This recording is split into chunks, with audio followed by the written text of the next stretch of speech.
আমার প্রিয় মা ও বোন, এবার আপনাদের উদ্দেশ্যে আমি কোরআন এবং হাদিসের আলোকে 11টি বিশেষ নাসিহা পেশ করতে চাই, যেগুলো আপনাদের জীবনকে আলোকিত করবে, দুনিয়াতে আপনাদেরকে মর্যাদার আসনে আসীন করবে, আর আখিরাতে আল্লাহ তাআলার কাছে আপনারা প্রিয় বান্দী হিসাবে উপস্থাপিত হবেন।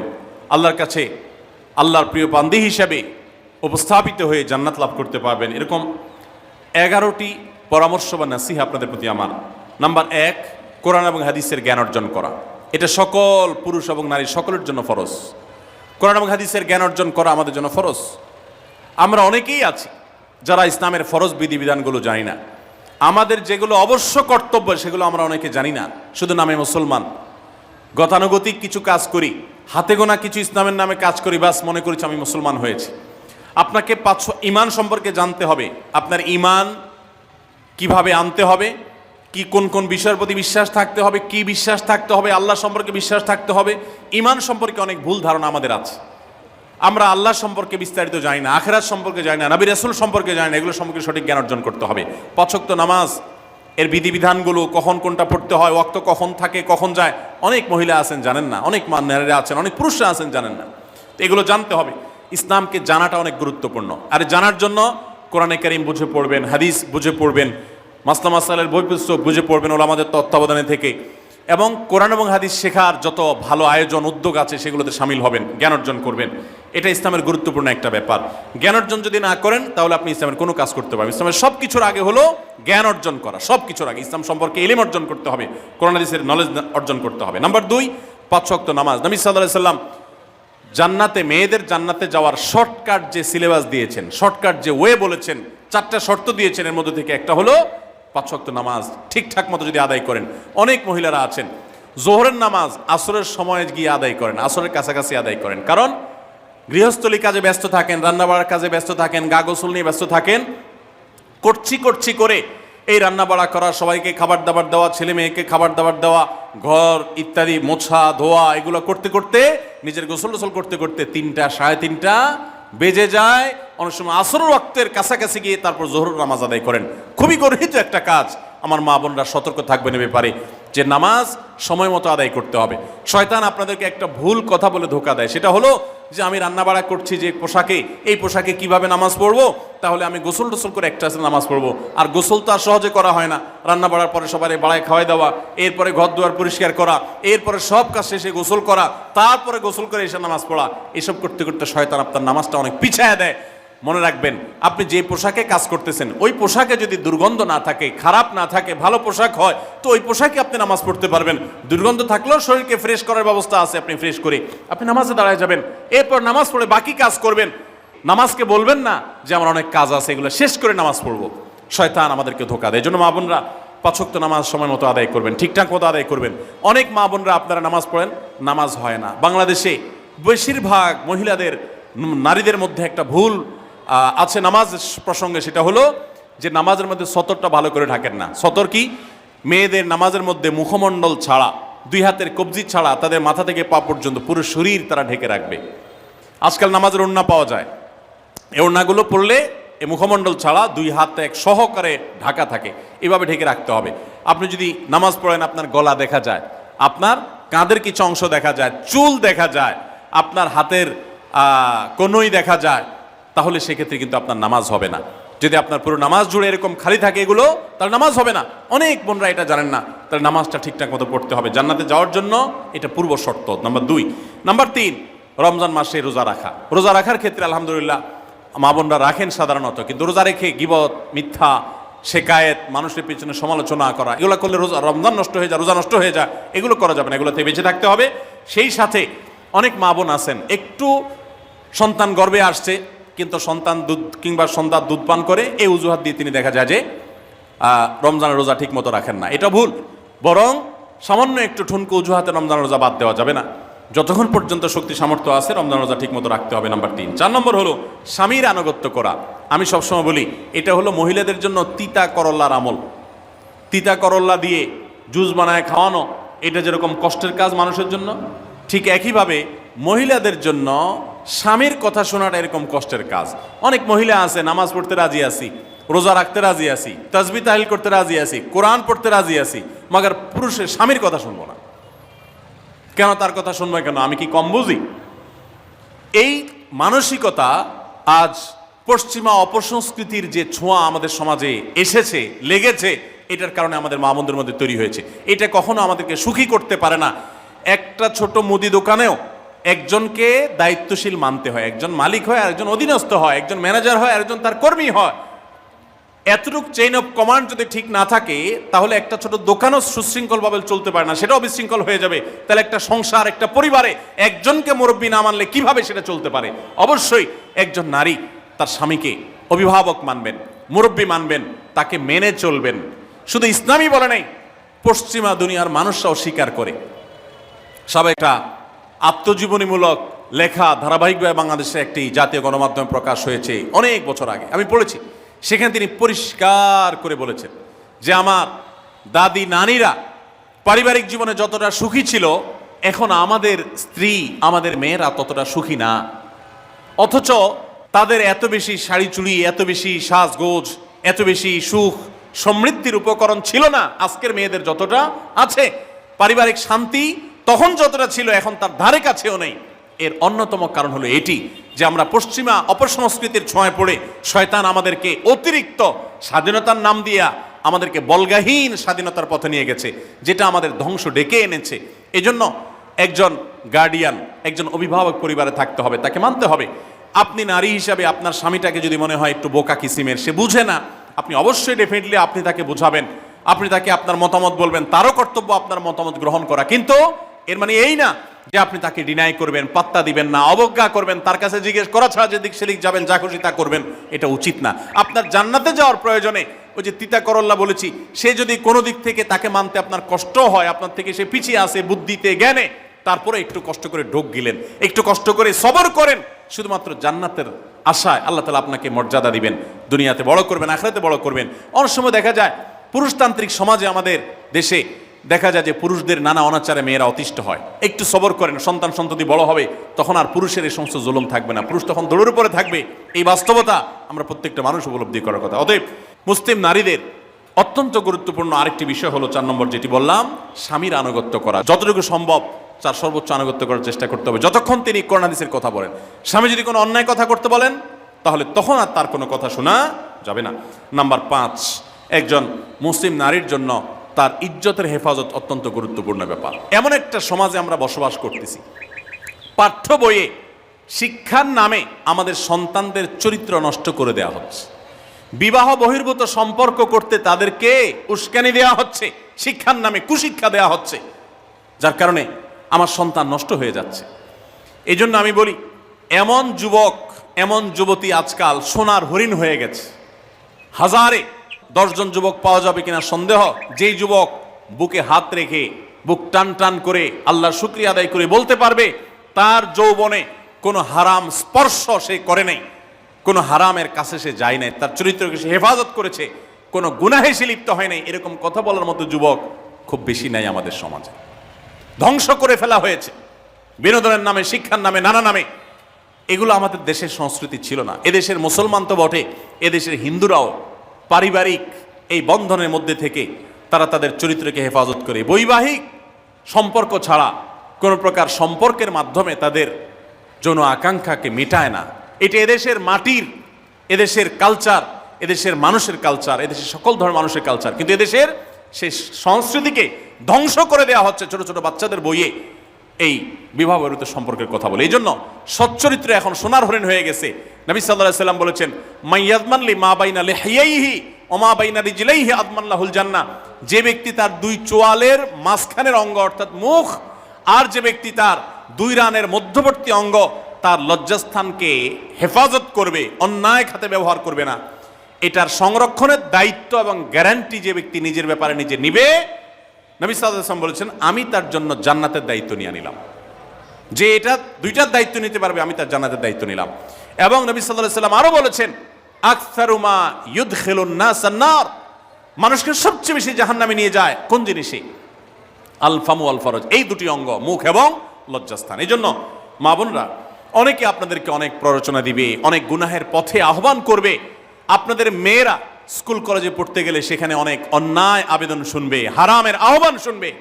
তাদেরকে সুশিক্ষা দিবেন যে আল্লাহ তাআলা তোমাকে যে চরিত্র দিয়েছে, এই যৌবন দিয়েছে, এটাকে যেখানে সেখানে ব্যবহার করলে হবে না। কিয়ামতের ময়দানে যুবকদেরকে আলাদা করে জিজ্ঞাসা করা হবে, তোমার যৌবনকালে কি করছো সেটা বলো, বুড়া বয়সে এসে কি করছো এটা ইম্পর্টেন্ট না, যৌবনকালে কি করে আসছো সেটার হিসাব দাও।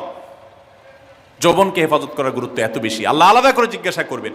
এই জন্য মা বোনদের কর্তব্য তাদের মেয়েদেরকে, ছেলেদেরকে অসৎ চরিত্রতা থেকে হেফাজত করবেন, সংরক্ষণ করবেন, তাদেরকে বুঝাবেন, তাদেরকে সেভাবে বড় করবেন যে বিয়ে শাদীর মাধ্যমে, সাংসারিক জীবনের মাধ্যমে তোমরা তোমাদের এই জীবনকে তোমরা উপভোগ করবে। আল্লাহ তাআলা তোমাদের জন্য যে নেয়ামত রেখেছেন সেই নেয়ামত তোমরা পাবে, কিন্তু অবৈধ উপায়ে কখনো তোমরা সেদিকে পা বাড়াবে না। যারা বাড়ায় তাদের দুনিয়াতেই ধ্বংস হয়, আখিরাত তো আছেই। এই অবৈধ সম্পর্ক করে সুখে থাকে খুব কম মানুষ। যারা যত বেশি এই জগতে যায় তারা তত বেশি অসুখী থাকে দাম্পত্য জীবনে। অতএব একজন নারী তার 5 নম্বর গুরুত্বপূর্ণ বিষয় হলো তার ইজ্জতের হেফাজত, লজ্জাস্থানের হেফাজত এবং তার চরিত্রের হেফাজত। আল্লাহ তাআলা আমাদের মা বোনদেরকে সেই তৌফিক দান করুন। অনেক সময় দেখা যায় যে সবই ঠিক আছে, আপনি সোশ্যাল মিডিয়াতে পুরুষের ছবি দেখে, ভিডিও দেখে আপনি হারাম আনন্দ পাচ্ছেন। আপনি ইমোতে, হোয়াটসঅ্যাপে, মেসেঞ্জারে বিভিন্ন পুরুষের সাথে অপ্রয়োজনীয় চ্যাটিং করছেন, কথা বলছেন, এবং সেখানে এই বেহুদা কথা থেকে অনেক অনাচার হয়ে যায়, অনেক সংসার ভেঙে যায়, অনেক পরকীয়া হয়, অনেক সংসার ধ্বংস হয়। এই জন্য আল্লাহ বলেছেন ওয়ালা তাকরাবুজ জিনা, জেনার কাছেও যেও না, চ্যাটিংই করতে যেও না, কারণ করতে গেলে তুমি ডুবে যাবা, পরে ফিরে আসতে পারবা না। ভয়ঙ্কর এক গুহা এবং ভয়ঙ্কর এক জগৎ। তো এই পথ থেকে আমাদেরকে বেঁচে থাকতে হবে। আল্লাহ আমাদের তৌফিক দান করুন। নাম্বার 6, মা বোনদের জন্য গুরুত্বপূর্ণ বিষয় হলো সন্তানদের লালন পালন করা। আপনি বাজার থেকে 2-4 কেজি আম কিনে খাইছেন, এটাতে আপনি যতটা সুখী হতে পারবেন, আপনি যদি একটা আমের গাছ লাগাই দিতে পারেন তাহলে তার চাইতে অনেক বেশি সুখী হতে পারবেন, আপনি বেশি লাভবান হবেন, আপনি মনকে মন আম খেতে পারবেন, আপনার বংশধররা খেতে পারবে। নিজে আমল তো করবেনই মায়েরা, বোনেরা, পাশাপাশি সন্তানদেরকে যদি আল্লাহ ভীরু বানান, মুত্তাকি বানান, পরহেজগার বানান, কোরআন হাদিস শিখান, তাদেরকে যদি পর্দা শিখান, তাদেরকে যদি চরিত্রের হেফাজত শিখান, তাদেরকে যদি ভালো মানুষ বানানো শিখান, তাহলে আপনি আম গাছ লাগানোর মতো ফলের গাছ লাগাই গেলেন, সওয়াবের গাছ লাগাই গেলেন, দুনিয়া থেকে চলে যাবেন। নেক সন্তানের আমল যেগুলো আপনি শিখাই দিয়ে গেছেন এগুলোর সওয়াব আপনি পেতে থাকবেন। ছেলেটাকে সূরা ফাতিহা নিজে শিখাবেন, মেয়েটাকে সূরা ফাতিহা নিজে শিখাবেন, নিজে ভালো করে শিখবেন, তাহলে মরণ পর্যন্ত এই ছেলে যতবার সূরা ফাতিহা পড়বে প্রত্যেক নামাজে আপনি কিন্তু সওয়াব পেয়ে থাকবেন, কারণ আপনি শিখাই দিয়ে গেছেন, আপনি শুরুটা করে দিয়ে গেছেন। এই জন্য মা বোনদের জন্য সন্তানদের লালন পালন করা, সন্তান দুধে ভাতে আছে কিনা, ভালো জামা কাপড় পরছে কিনা, এর চাইতে ইম্পর্টেন্ট হলো সন্তান আমার নামাজ পড়ছে কিনা, সন্তান আমার আল্লাহকে চিনে কিনা, সন্তান আমার কোরআন হাদিসের শিক্ষা পেয়েছে কিনা। সন্তান একজন স্কুলে যায় না, তার জন্য আমার মাথা খারাপ হলে, সন্তান একজন নামাজ পড়ে না এক ওয়াক্ত, তার জন্য আরো বেশি মাথা খারাপ হতে হবে। তাহলে আপনি দায়িত্বশীল মা হতে পারবেন, দায়িত্বশীল বাবা হতে পারবেন। মনে রাখবেন নবী সাল্লাল্লাহু আলাইহি ওয়াসাল্লাম বলেছেন প্রত্যেকটা শিশু জন্মগ্রহণ করে ভালো মানুষ হয়ে, কেউ জন্মগতভাবে খারাপ হয় না, ডাকাত হয়ে জন্মায় না, তবে তার মা বাপ তাকে নষ্ট করে।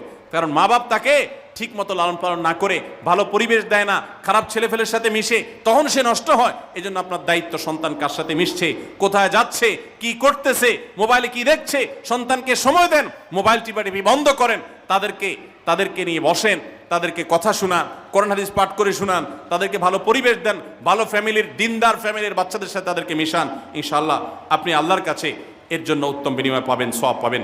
নাম্বার 7, মা বোনরা বিশেষ করে আপনাদের জন্য গুরুত্বপূর্ণ হলো কৃতজ্ঞতা আদায় করবেন। পুরুষদের জন্য গুরুত্বপূর্ণ, কিন্তু মা বোনদের জন্য বিশেষ গুরুত্বপূর্ণ এই জন্য যে নবী সাল্লাল্লাহু আলাইহি ওয়াসাল্লাম বলেছেন, তিনি জাহান্নামে নারীদেরকে যে দেখেছেন, তাকে যে দেখানো হয়েছে মেরাজে, যে প্রচুর সংখ্যক নারীরা জাহান্নামে, এর অন্যতম একটা কারণ ছিল নেয়ামতের নাশকরি করা। পুরুষদের মধ্যেও নাশকরির কারণে বহু পুরুষ জাহান্নামে যাবে। মা বোনরা স্বামী এবং নিজের জগতে যতটুকু আল্লাহ তাআলা দিয়েছেন এতটুকুর উপর শুকর আদায় করবেন। আপনার স্বামী মানুষটা হয়তো মুখটা খারাপ, কিন্তু তার শরীরটা ভালো আছে, সে আপনাকে উপার্জন করে এনে খাওয়ায়। অনেক মহিলা আছে তার স্বামী হয়তো অ্যাক্সিডেন্ট করে পঙ্গু হয়ে গেছে, সে হয়তো বিছানা শুয়ে বাকি জীবন কাটিয়েছে, তার কষ্টের কোনো শেষ নাই।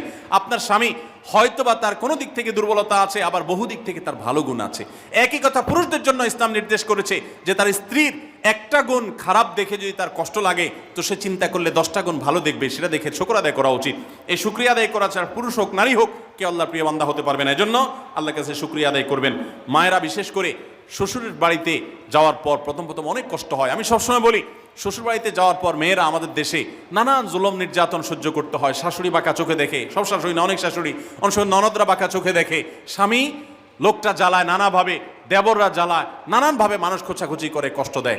একটু ধৈর্য ধারণ করেন, আল্লাহ তাআলা আপনার সংসারে যখন 2-4টা সন্তান দিবে, এরা যখন বড় হয়ে যাবে, এগুলো সব আপনার বাহিনী হয়ে যাবে, তখন দেখবেন ওই বুড়া আস্তে আস্তে চুপসে গেছে, বুড়ার বড় কোনো গলা নাই, বড় কোনো কথা নাই, কারণ পোলাপান সব মায়ের পক্ষে থাকে, বুড়া সব আস্তে আস্তে সাইজ হয়ে যায়। এই জন্য মা বোনরা সবর করবেন, ধৈর্য ধারণ করবেন, খবরদার ধৈর্য হারা হবেন না, শুকর আদায় করবেন। নাম্বার 8, কখনো মুখ খারাপ করবেন না, গালিগালাজ করবেন না, অভিশাপ দিবেন না। অনেক সময় পোলাপান একটু উল্টাপাল্টা করলে তাদেরকে অনেক মা অভিশাপ দিয়ে দেন, গজব ঠাডা দিয়ে দেন, বদদোয়া করেন, মুখ দিয়ে খারাপ কথা বলে ফেলেন। এগুলো খুব খারাপ জিনিস। নবী সাল্লাল্লাহু আলাইহি সাল্লাম বলেছেন, যদি কাউকে গজব ঠাডা দেওয়া হয় তো এটার উপযুক্ত না হলে যে দেয় তার উপরে এসে পড়ে, এরকম ভয়াবহ একটা বিষয়। এই জন্য কোন অবস্থাতে এগুলো যেন না হয়। এবং মেয়েদের জাহান্নামে যাওয়ার অন্যতম, বেশি জাহান্নামে যাওয়ার অন্যতম একটা কারণ এটাও যে তাদের মধ্যে, অনেকের মধ্যে, আমি সবার কথা বলছি না, যে এই ধরনের গালিগালাজ করা, অভিশাপ দেওয়ার বদস্বভাব আছে। এই বদস্বভাব বহু পুরুষের মধ্যেও আছে, সবাইকে ছাড়তে হবে। নাম্বার 9, আত্মীয়তার বন্ধন রক্ষা করার পরে দায়িত্বশীল হতে হবে। স্বামীকে স্বামীর ভাই বোনের সাথে সম্পর্ক ভালো রাখতে কখনো বাধা দিবেন না। অনেক মহিলা আছে বোকার মতো কাজ করে। স্বামী যদি স্বামীর ভাইকে টাকা পয়সা দেয় সে অপছন্দ করে, স্বামী যদি স্বামীর বোনকে টাকা পয়সা দেয় সে এটাকে পছন্দ করে না, মা বাবার খোঁজ খবর বেশি নিলে তার কাছে ভালো লাগে না। এই মহিলা হলো নির্বোধ। কেন নির্বোধ? কারণ নবী সাল্লাল্লাহু আলাইহি সাল্লাম বলেছেন যে মান সাররাহু আন ইউবসাতালাহু ফি রিজকিহি আও ইউনসালাহু ফি আথরি ফালিয়াসিল রাহিমা, যে ব্যক্তি চায় তার রিজিকে আল্লাহ বরকত দেখ, তার হায়াতে বরকত দেখ, সে যেন রক্ত সম্পর্কে আত্মীয়দের সাথে সম্পর্ক বেশি ভালো রাখে। তাহলে আপনার স্বামীর রিজিক বেশি হোক, টাকা পয়সা বেশি হোক, তার হায়াতে বরকত হোক, এটা যদি আপনি চান তাহলে আপনি বরং তারা উৎসাহিত করা উচিত। তোমার ভাইটার খবর নাও, তোমার বোনটার বাড়িতে যাও, তোমার মা বাপের খেদমত করো, তাদের সাথে যত সম্পৃক্ত থাকবে আপনার স্বামীতে আল্লাহ তাআলা তত বরকত দান করবেন। এই জন্য তাকে সেটা করবেন। আবার পুরুষদেরও উচিত মেয়েদেরকে সুযোগ দেওয়া, তারা তাদের বাপ, মেয়েরও তো কর্তব্য আছে তার বাপ মার প্রতি, বাপ মার খেদমত করবে, বাপ মার জন্য হাদিয়া তোফা দিবে। অনেক পুরুষরা আছে মেয়েদের পাওনা অধিকারই দেয় না, হাদিয়া তোফা কোত্থেকে দিবে, তাদের মহরটাই দেয় না, তাদের হাত খরচ দেয় না। আলাদা কিছু হাত খরচ দেওয়া উচিত, যে তার মতো সে খরচ করবে, তার মা বাপের জন্য খরচ করবে। এগুলোর বিনিময়ে আমরা আল্লাহর কাছে জান্নাত পাবো। অতএব এই আত্মীয়তার সম্পর্ক রক্ষা করা গুরুত্বপূর্ণ। নাম্বার 10, সাদাকা করবেন। সাদাকা জাহান্নাম থেকে মুক্তির কারণ। নবী সাল্লাল্লাহু আলাইহি সাল্লাম জাহান্নামের ব্যাপারে সতর্ক করেছেন আপনাদেরকে, আমাদের সবাইকে। অতএব সাদাকা দিলে জাহান্নাম থেকে মুক্তির একটা পথ আমরা পাই, সুগম হয়। এবং নবী সাল্লাল্লাহু আলাইহি সাল্লামের সময় মহিলা সাহাবীরা তাদের গহনা খুলে আল্লাহর রাস্তায় দান করতেন। এই জন্য মসজিদ, মাদ্রাসা, বিভিন্ন গুরুত্বপূর্ণ যে দানের খাতগুলো আছে সেগুলোতে বেশি বেশি দান করবেন, বেশি বেশি আল্লাহর রাস্তায় ব্যয় করবেন, যতটুকু তৌফিক আছে ততটুকু। এখন মহিলারা দান করবে কোত্থেকে? পুরুষরা মহরের টাকাই পরিশোধ করে না, বেচারে দান করবে কোত্থেকে?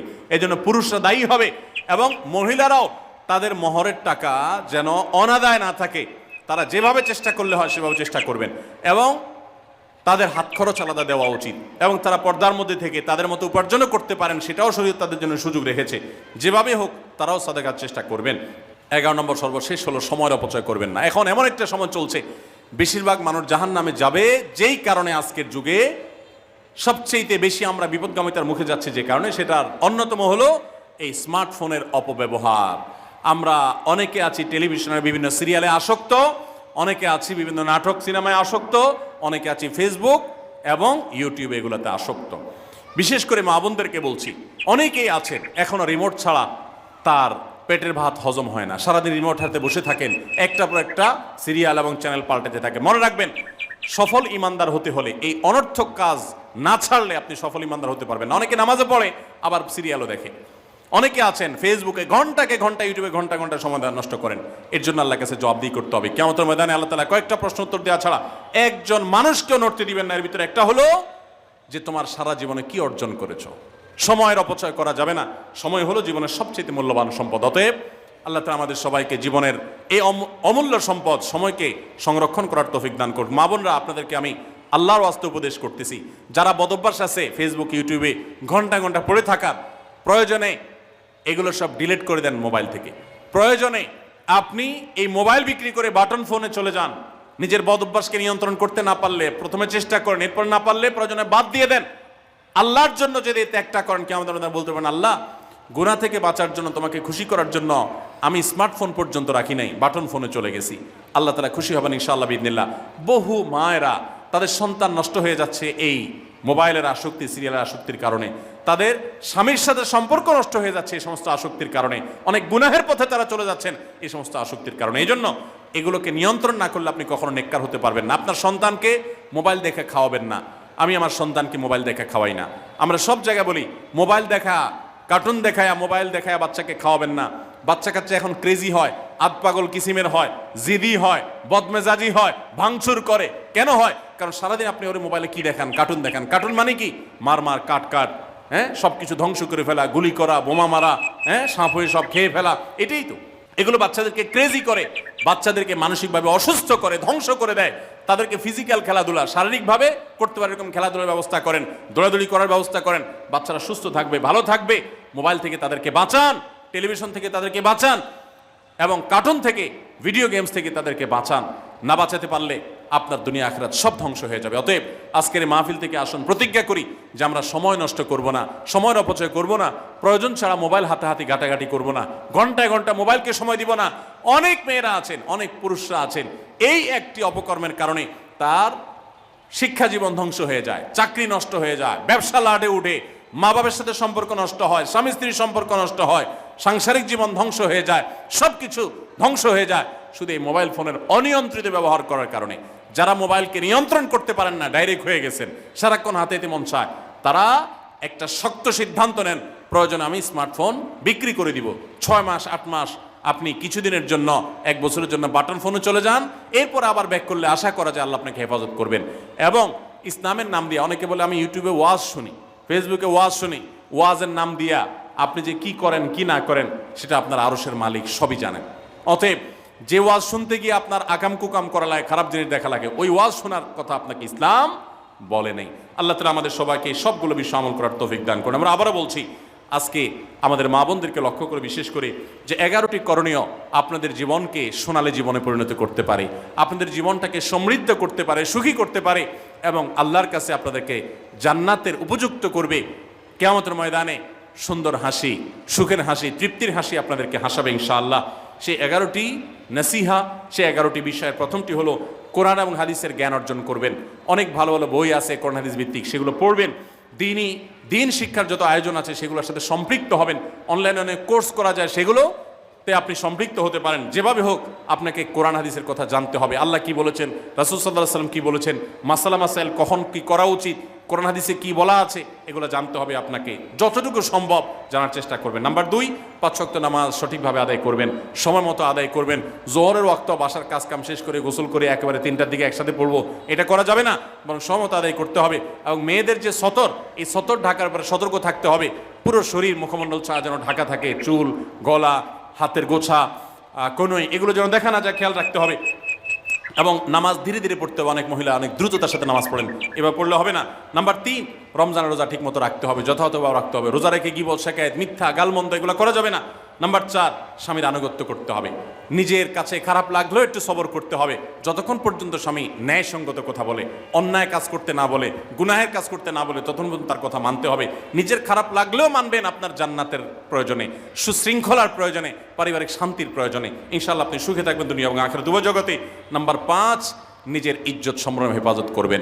অনলাইনে অফলাইনে কারোর সাথে হারাম সম্পর্ক করবেন না, কোনো গায়ের মারাম পুরুষের সাথে অযথা যোগাযোগ করবেন না, চ্যাটিং করবেন না, এবং সোশ্যাল মিডিয়াতে হারাম জিনিস দেখা থেকে নিজের চোখকে হেফাজত করবেন, বাঁচিয়ে রাখবেন। নাম্বার 6, নিজের সন্তানদেরকে দিন শিখাবেন, তাদেরকে কোরআন হাদিস শিখাবেন, উত্তমভাবে লালন পালন করবেন, তাদেরকে নামাজ শিখাবেন, মেয়েদেরকে পর্দা শিখাবেন, তারা যেন চরিত্রে হেফাজত করে সেই শিক্ষা তাদেরকে দিবেন। উপযুক্ত হওয়ার পর ছেলে মেয়েকে বিয়ে দিবেন, কোনোভাবে যেন হারাম সম্পর্কে না জড়ায় সেজন্য সাবধান থাকবেন। ভালো ফ্যামিলির সাথে তাদেরকে উঠা বসা করাবেন, ভালো শিক্ষা প্রতিষ্ঠানে দিবেন যেখানে দিলে তার ঈমান আমল হেফাজত থাকবে। নাম্বার 7, আল্লাহর শুকরিয়া আদায় করবেন, বান্দারও শুকরিয়া আদায় করবেন। আল্লাহ যা দিয়েছেন, যতটুকু আছে স্বামীর সংসারে আলহামদুলিল্লাহ বলতে শিখবেন, আল্লাহ তাহলে বাড়াই দিবেন ইনশাআল্লাহ। নাফরমানি, নাশুকরি করবেন না, তাহলে আপনি নিজেই ক্ষতিগ্রস্ত হবেন, কষ্টের মধ্যে থাকবেন। আর শুকরিয়া আদায় করলে আপনার নিজেরই মানসিক প্রশান্তি হবে, আল্লাহর নিয়ামত বাড়িয়ে দিবেন। নাম্বার 8, কোনো প্রকার অভিশাপ গালমন্দ করবেন না, সেটা ছেলে মেয়েকে হোক, সংসারকে হোক, স্বামীকে হোক, কোনো কিছু না, ধৈর্য ধারণ করতে হবে। পুরুষদের জন্য এই কথাগুলো প্রযোজ্য। আর নাম্বার 9, আত্মীয়তার সম্পর্ক রক্ষা করতে হবে, ছিন্ন করা যাবে না। নিজের স্বামীকে তার বাপ, তার বোন, তার মা, তার ভাই, তাদের সাথে সুসম্পর্ক বজায় রাখতে সাহায্য করবেন, বাধা দিবেন না, পারলে আরও সাহায্য করবেন, এতে আপনারই লাভ হবে। আবার স্বামীদেরও উচিত স্ত্রীকে তার পরিবারের সাথে সম্পর্ক বজায় রাখার জন্য সাহায্য করা। মেয়েদের উচিত তাদের মা, তাদের বোন, ভাই, তাদের সাথে আজকাল মোবাইলে যোগাযোগ করা যায়, খোঁজখবর নেবেন, কথাবার্তা বলবেন। স্বামীর সংসারে আসছেন দেখে বাপের সংসার ভুলে যাবেন, সেটাও যেন না হয়, খেয়াল রাখতে হবে। নাম্বার 10, যতটুকু সম্ভব দান সাদাকা করবেন। দান সাদাকা জাহান্নাম থেকে মুক্তির কারণ হয়, সেটার জন্য সাধ্য অনুযায়ী করবেন। পুরুষরা তাদের জন্য এই ক্ষেত্রে হেল্প করবেন, যাতে তাদের মোহর ইত্যাদি দেওয়া, মাসে হাত খরচ কিছু দেওয়া, যাতে তারা সাদাকা করতে পারে সেই সুযোগ। আজকাল দেখা যায় অনেক মেয়েরা টাকা পয়সা পেলে মার্কেটে চলে যাবেন, কি কিনবে এটা নিয়ে অস্থির হয়ে যান। মার্কেটে আপনি যা দরকার হলে যাবেন, কেনা দরকার হলে কিনবেন, কিন্তু দানের জন্য একটা খাত রাখবেন। পারিবারিক সাদাকা বাক্স, একটা বাক্স রাখবেন, যে খুচরা টাকা পয়সা বা বিভিন্ন টাকা পয়সা ছেলে মেয়েরা রাখবে, আপনি রাখবেন, উৎসাহিত করবেন। এটা দিয়ে একটা গরিব ফ্যামিলি মুখে হাসি ফোটাবেন, একটা ভালো কাজ করবেন, পারিবারিকভাবে এরকম দানের ব্যবস্থা করবেন। বোনেরা, সর্বশেষ হলো সময় নষ্ট করবেন না সোশ্যাল মিডিয়াতে। আল্লাহর ওয়াস্তে এটা থেকে নিজেকে বাঁচাবার জন্য সংগ্রাম করেন। যারা এখনও এই রোগ থেকে বাঁচতে পারেন নাই, আল্লাহর কসম করে বলছি, দুনিয়ার জীবনটাই ধ্বংস হবে, অসুখী থাকবেন, অশান্তিতে থাকবেন, আখিরাতের ধ্বংস তো আছেই। অতএব ফেসবুক, ইউটিউব, এটা যদি আপনাকে দেখতে হয়, খারাপ কিছু যেন না আসে সেভাবে ফিল্টার করে নেবেন, এবং নিয়ন্ত্রিত নির্দিষ্ট সময়ের বেশি দেখবেন না। 10 মিনিট 10 মিনিট, সকাল দুপুর রাত, এর বেশি বিকাল, আমি এর বেশি দেখবো না। ঘন্টায় ঘন্টা টিপবেন না। অনেক মহিলা আছে স্বামীকে সময় দেওয়ার সুযোগ নাই, সন্তানের দিকে তাকাবার সুযোগ নাই, উনি টেলিভিশন এবং মোবাইলে আসক্ত, এবং এটা আমাদের সমাজকে ধ্বংস করে দিচ্ছে। নিজের ক্ষতি নিজে করছেন, নিজের পায়ে কুঠারাঘাত করছেন। আল্লাহ তাআলা আমাদের সবাইকে এই সব বিষয়গুলোকে মেনে চলে, এই 11টা পয়েন্টকে মেনে চলে আমাদের মা বোনদের জীবনকে সমৃদ্ধ করার তৌফিক দান করুন। আমাদের সবাইকে আল্লাহ তাআলা আমল করার তৌফিক দান করুন। জাযাকুমুল্লাহু খাইরা ওয়া আখিরু দাওয়ানা আনিল হামদুলিল্লাহি রাব্বিল আলামিন।